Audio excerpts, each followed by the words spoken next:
Good morning students. आज हम लोग पढ़ेंगे रिजोल्यूशन ऑफ वेक्टर। हम लोग इससे पहले पढ़े थे कंपोजिशन ऑफ वेक्टर यानी addition of vector. Addition of vector का रिवर्स प्रोसेस है हमारा resolution of vector.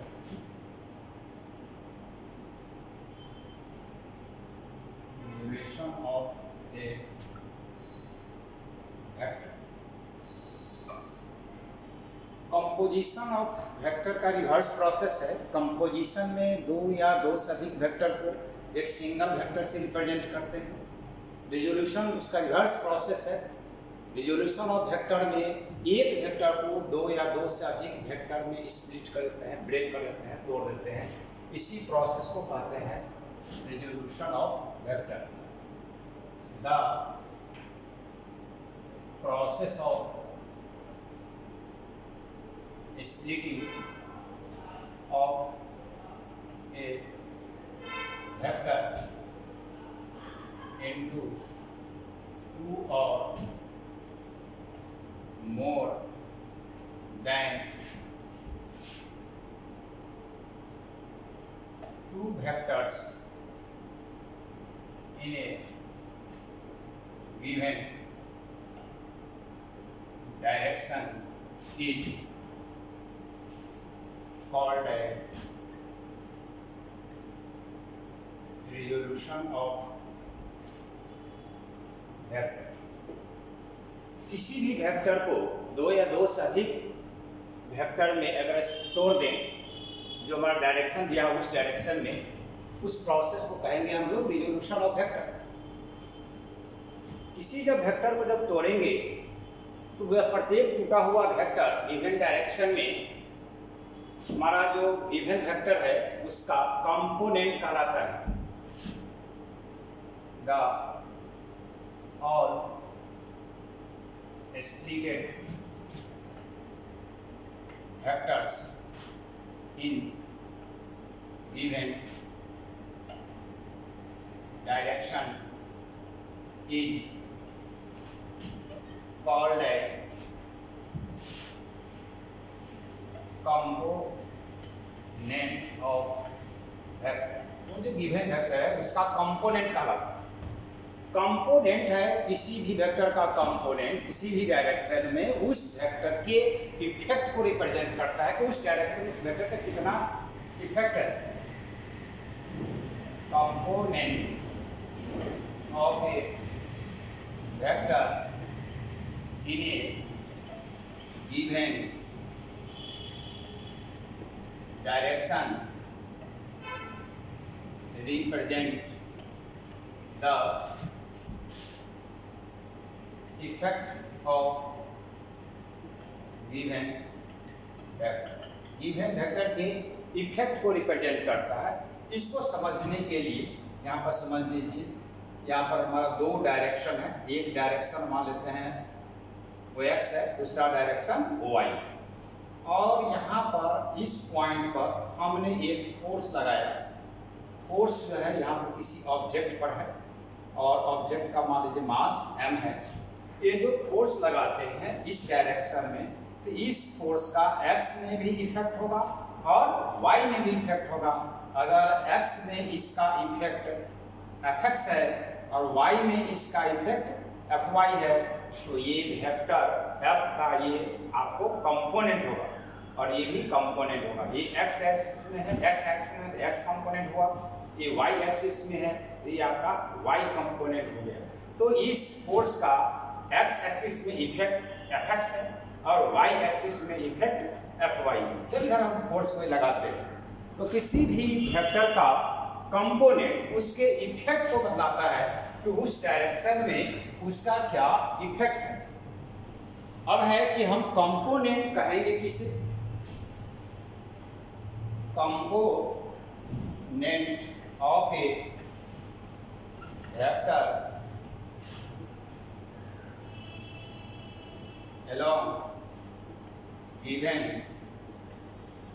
direction is equal to the projection of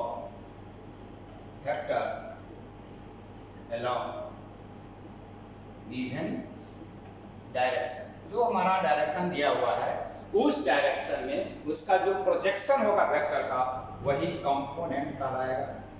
यहाँ पर हमारा एक ओपी डायरेक्शन है और ओए से रिप्रेजेंट कर रहे हैं वेक्टर ए को और एंगल बना रहा है थीटा।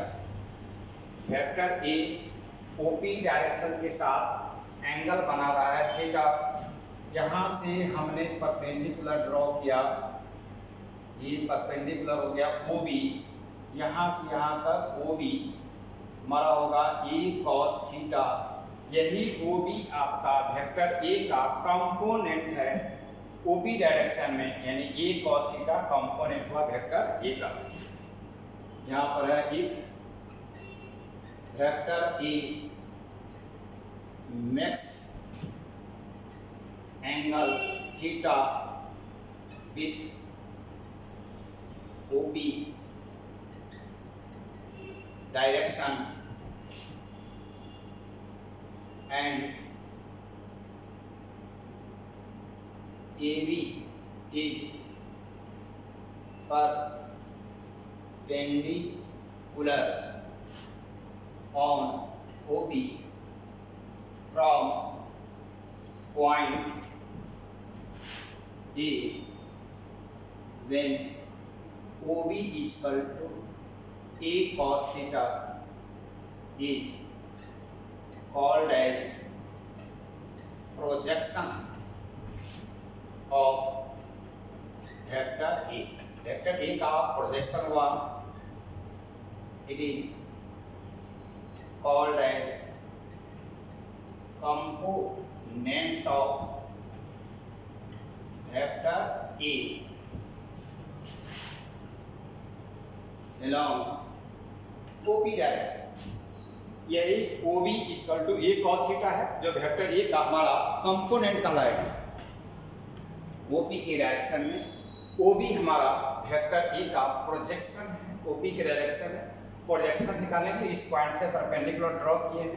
यही OB हमारा प्रोजेक्शन हुआ वेक्टर A का जो आपका कंपोनेंट कहलाता है इसका। अब है किसी भी वेक्टर का कंपोनेंट अगर परपेंडिकुलर डायरेक्शन में हो तो वह आपका रेक्टेंगुलर कंपोनेंट कहलाता है। तो हम लोगों को इसके बाद रेक्टेंगुलर कंपोनेंट निकालना है। यहाँ पर rectangular component of a vector along two perpendicular direction। दो परपेंडिकुलर डायरेक्शन में रेक्टेंगुलर कंपोनेंट। परपेंडिकुलर डायरेक्शन में किसी भी वेक्टर के कंपोनेंट को कहते हैं rectangular component. The component of a vector along perpendicular direction is called as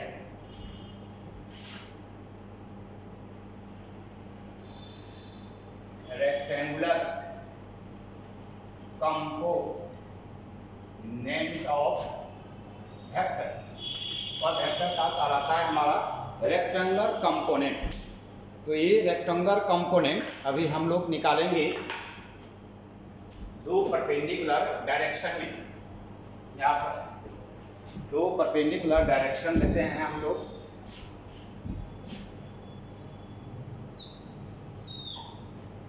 ये है हमारा OX एक्स एक्सिस के लॉन्ग, दूसरा होता है OY वाई एक्सिस के लॉन्ग। O ओरिजिन है, OA से रिप्रेजेंट किए हम वेक्टर A को। वेक्टर A हमारा एंगल बनाता है थीटा डिग्री। यहाँ से हमने परपेंडिकुलर ड्रॉ किया AB और A परपेंडिकुलर ड्रॉ किया आपका AC। OB इक्वल टू इसको हम लोग वेक्टर AX मानते हैं इसको ओ ए को मानते हैं हम लोग कितना ए वाई, तो ए बी भी हमारा होगा ए वाई वेक्टर। ओ एक्स एक्सिस में यूनिट वेक्टर हमारा आई कैप है, वाई एक्सिस पे यूनिट वेक्टर हमारा जे कैप है। इससे पहले हम लोग यूनिट वेक्टर पढ़े थे, इसमें यूनिट वेक्टर में एक्स एक्सिस में आई कैप और वाई एक्सिस में हमारा जे कैप है। Let vector A makes angle theta with O X axis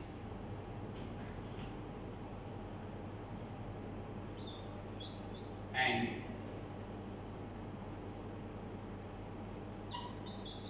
unit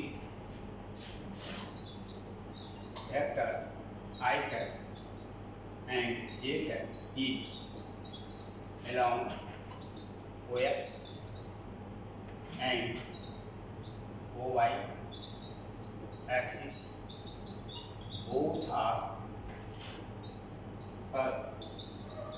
perpendicular. The vector A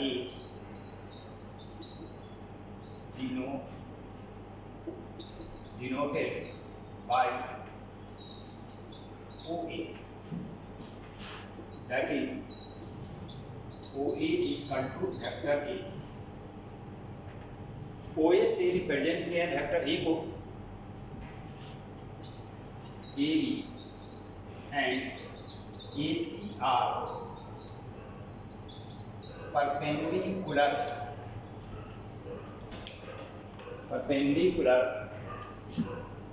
on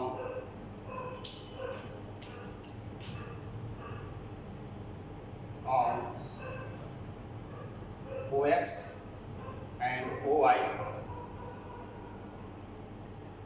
from point A।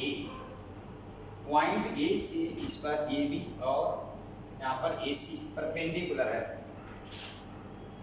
Late O B equal to A X and O C equal to A Y. दो vector है, O B को हम मान ली ए x और ओ सी को मान ली हमने A Y. From vector addition law, vector addition law triangle law से हम लोग ले तो हमारा vector O A equal to O B plus B A, vector O A equal to O B plus B A. ये जो हमारा B ए है वह ओ सी के पैरेलल है और इक्वल है, तो बी ए इक्वल टू हमारा ओ सी हुआ, तो O A equal to O B plus O C. O B equal to vector A X है, O C equal to vector A Y है और O A equal to vector A है, तो A equal to vector A X plus vector A Y. तो vector A का दो component हुआ perpendicular direction में OX और OY में, OX डायरेक्शन में AX और OY डायरेक्शन में है AY। इसको कहते हैं X कंपोनेंट, इसको कहते हैं हम लोग Y कंपोनेंट। यहाँ पर है where vector AX and vector AY are X component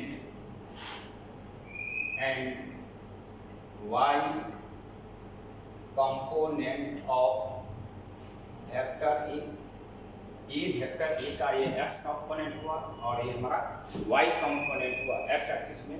तो वेक्टर A को हम लोग स्प्लिट करके तोड़ दिए दो पार्ट में, X में AX है और AY में AY है, तो vector A equal to AX plus AY हुआ।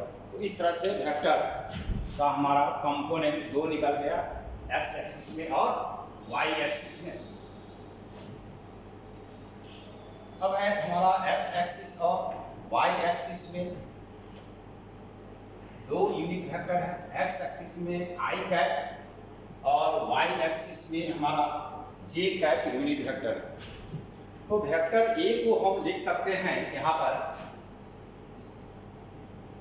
बट वेक्टर AX, किसी भी वेक्टर को लिखना हो उसके मैग्नीट्यूड में मल्टीप्लाई कर देंगे उस डायरेक्शन में यूनिट वेक्टर से।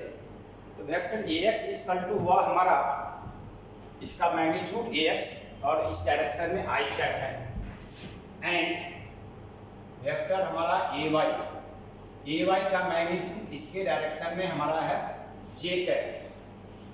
यहाँ पर हो गया फ्रॉम इक्वेशन 1, हम लोग इक्वेशन 1 निकाल चुके हैं कि वेक्टर A इक्वल टू यहाँ पर AXI plus AY J cap, ये भी आपका कंपोनेंट है, AX कंपोनेंट हुआ और ये Y कंपोनेंट हुआ, ये कंपोनेंट हमारा यूनिट वेक्टर के टर्म में है। इस तरह से कुछ भी वेक्टर आपको मिल जाएगा लिखा हुआ, जैसे कि यहाँ पर 3I प्लस 4J कैप, इस टर्म में मिल जाएगा वेक्टर लिखा हुआ।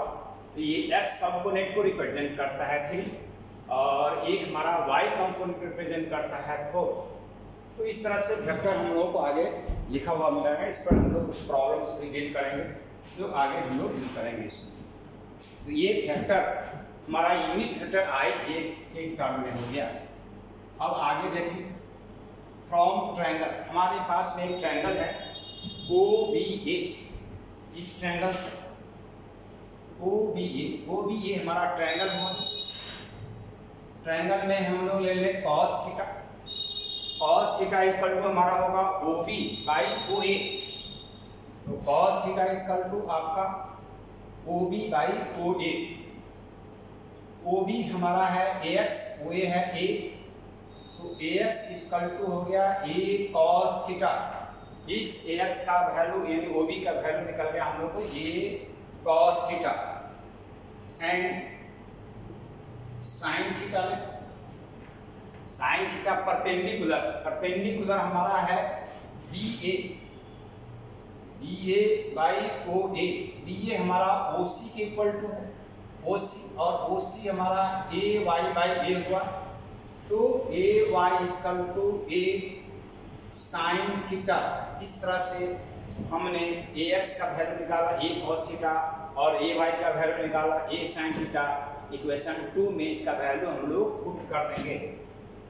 यहाँ पर हो गया from equation 2 vector A equal to A cos theta I cap A sine theta J cap.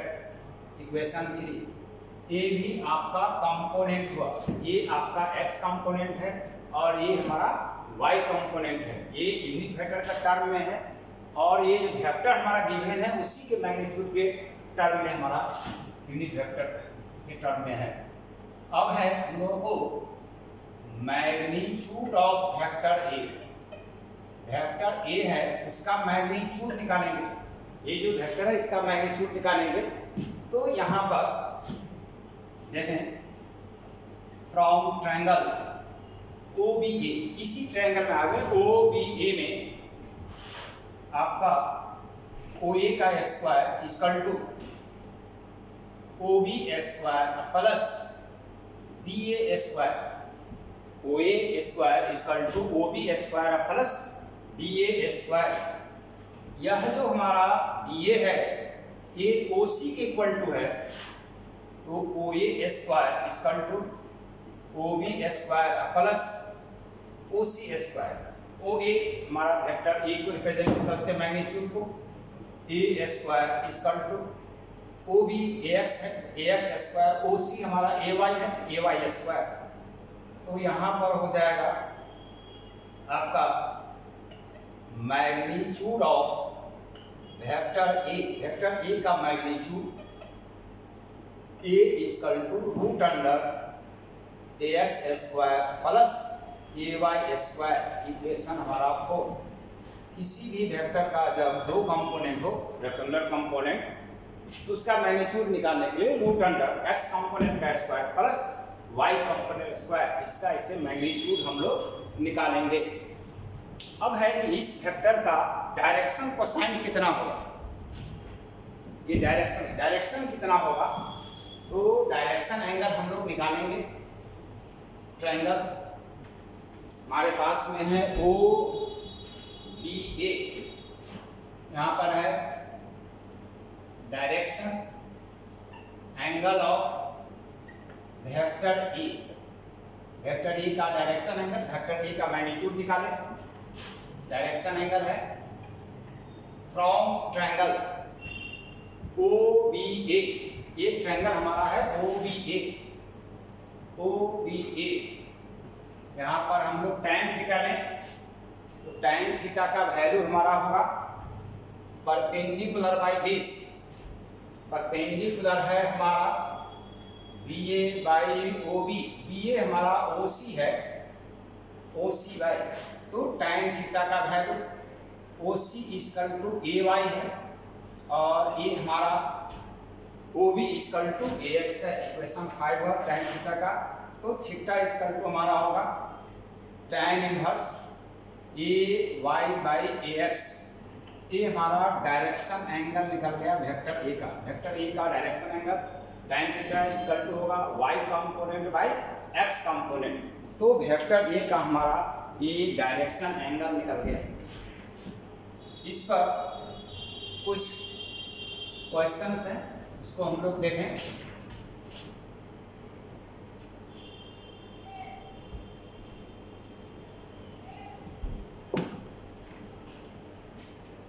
यहाँ पर एससी वर्मा का एक क्वेश्चन है आपका 4, वेक्टर ए है, ये हमारा है 4i cap plus 3j cap, vector B है 3i cat plus 4j cat. तो इसमें कह रहा है कि फर्स्ट में वेक्टर ए का मैग्नीट्यूड निकालें, बी में वेक्टर बी का मैग्नीट्यूड निकालें, सी में vector A plus vector B का मैग्नीट्यूड निकालें, इक्वल टू व्हाट, और डी में हमारा है vector A minus vector B का मैग्नीट्यूड निकालें। दो वेक्टर गिवन है, vector A vector B. Vector A का x कंपोनेंट हमारा दिया हुआ है 4 और y कंपोनेंट है 3, यानी 4i plus 3j। B vector का x कंपोनेंट 3i प्लस यहाँ पर 4j है। तो सॉल्यूशन हम लोग निकालें इसका, पहले ए ले, वेक्टर ए का मैग्नीट्यूड पूछा जा रहा है, तो वेक्टर ए इक्वल टू है हमारा यहाँ पर 4i प्लस 3j। इसका मैग्नीट्यूड निकालने के लिए अभी हम लोग पढ़े हैं x कंपोनेंट का स्क्वायर प्लस y कंपोनेंट का स्क्वायर, 4 का स्क्वायर प्लस 3 का स्क्वायर का रूट अंडर होगा, ये 16 प्लस 9 यहाँ पर होगा 25 रूट अंडर, इसका हो गया 5, तो वेक्टर ए का मैग्नीट्यूड निकल गया 5। इसमें अगर हम डायरेक्शन एंगल निकालें, tan theta equal to y component by x component, y component 3 है, x कंपोनेंट 4 है, तो theta equal to tan inverse 3/4 होगा। ये डायरेक्शन एंगल निकल गया, वेक्टर ए का मैग्नीट्यूड 5 और डायरेक्शन एंगल निकला। अब आइए बी में पूछ रहा है कि वेक्टर बी का मैग्नीट्यूड कितना होगा, तो वेक्टर बी के मैग्नीट्यूड निकालेंगे। सबसे पहले हमारा वेक्टर बी क्या है उसको देखें, बी है हमारा 3i प्लस 4j, तो वेक्टर बी का मैग्नीट्यूड रूट अंडर यहाँ पर x कंपोनेंट का स्क्वायर, x कंपोनेंट हमारा 3 है, प्लस y कंपोनेंट स्क्वायर भी 4 है, ये 9 प्लस 16 25 रूट अंडर, 25 का 5 हो गया, तो वेक्टर बी का भी मैग्नीट्यूड हमारा 5 निकल गया। अब इसका आइए डायरेक्शन एंगल, डायरेक्शन एंगल में हम लोग tan थीटा निकालेंगे, y component by x component, y component हमारा 4 है, x कंपोनेंट हमारा 3 है, तो theta equal to tan inverse 4/3, ये डायरेक्शन एंगल निकल गया। तो वेक्टर ए का मैग्नीट्यूड और उसका डायरेक्शन एंगल, वेक्टर बी का मैग्नीट्यूड और इसका डायरेक्शन एंगल हम लोग निकालें। और इसके बाद हम लोग नेक्स्ट है सी। सी में है कि वेक्टर ए प्लस बी का मैग्नीट्यूड निकालना है। तो इसके लिए सबसे पहले हम लोगों को है कि vector A plus vector B का मैग्नीट्यूड निकालना है। सबसे पहले vector A plus vector B का वैल्यू निकालेंगे। तो वेक्टर ए का वैल्यू हमारा है 4i plus 3j plus 3i plus 4j। ये वेक्टर ए का वैल्यू है और वेक्टर बी का वैल्यू रखे हैं हम लोग यहाँ पर 4i plus 3j plus 3i plus 4j। यहाँ पर 3i 4i ये हमारा हो गया 7i 3j 4j ये भी हो गया हमारा 7j। तो vector A plus vector B का वैल्यू निकल गया 7i प्लस 7j। इसका भी x कंपोनेंट 7 है और y कंपोनेंट भी 7 है। अब हम लोग को vector A plus vector B का मैग्नीट्यूड निकालना है। तो 7 का square x component square plus y component का square 2 into 7 square root under तो 7√2।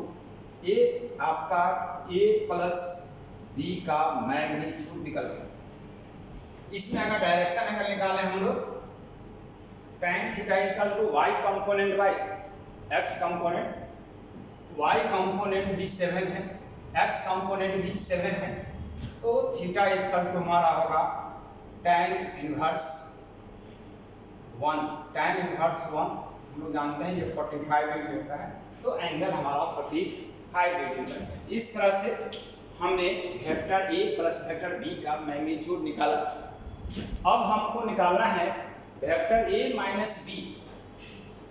तो सबसे पहले हम लोग वेक्टर ए माइनस बी का वैल्यू निकालेंगे कि हमारा vector A minus vector B का वैल्यू कितना है। तो डी के लिए आए हम लोग तो vector A minus vector B निकालें। पहले वेक्टर ए का वैल्यू डालें।